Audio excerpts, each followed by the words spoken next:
மாதம் பிறந்தாச்சு. எல்லாருமே மளிகை சாமான், அதுக்கப்புறம் பார்த்தீங்கன்னா காய்கறி வாங்குறது பிளான் பண்ணியாச்சா.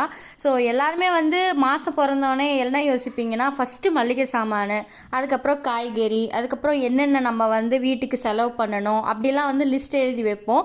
நான் கூட பார்த்தீங்கன்னா ஃபஸ்ட்டு என்னோடய வீட்டு வாடகை, பால், மளிகை சாமான், அதுக்கப்புறம் காய்கறி, school fees, current bill, gas, இந்த மாதிரி எல்லாத்தையும் வந்து பார்த்தீங்கன்னா பிளான் பண்ணி நோட்டில் எழுதி வைப்பேன். அதுக்கு டைமில் வந்து பார்த்தீங்கன்னா என்னென்ன செலவு இருக்குன்னு எழுதி வச்சிருவேன். சப்போஸ் செலவு வந்து பார்த்தீங்கன்னா அதுக்கு மீறியும் போனாலும் அது ஏன் அப்படி வருதுன்னு யோசிப்பேன். இதே மாதிரி காய்கறி பார்த்தீங்கன்னா இந்த வாட்டி என்னன்னு தெரியல, இந்த ஏப்ரல் மாதத்தில் வந்து 3 கிலோ 100 ரூபாய் வெங்காயம், பெரிய பெரிய வெங்காயம் இங்கே எங்கள் வீட்டாண்ட கிடைக்குது. அதே மாதிரி தக்காளி பார்த்தீங்கன்னா வந்து 20 ரூபாய் தக்காளி, 5 கிலோ 100 ரூபாய் சொன்னாங்க. எனக்கு அவ்வளோ தேவைப்படாது, அதனால் 2 கிலோ தக்காளி, 3 கிலோ வெங்காயம் வாங்கிட்டேன்.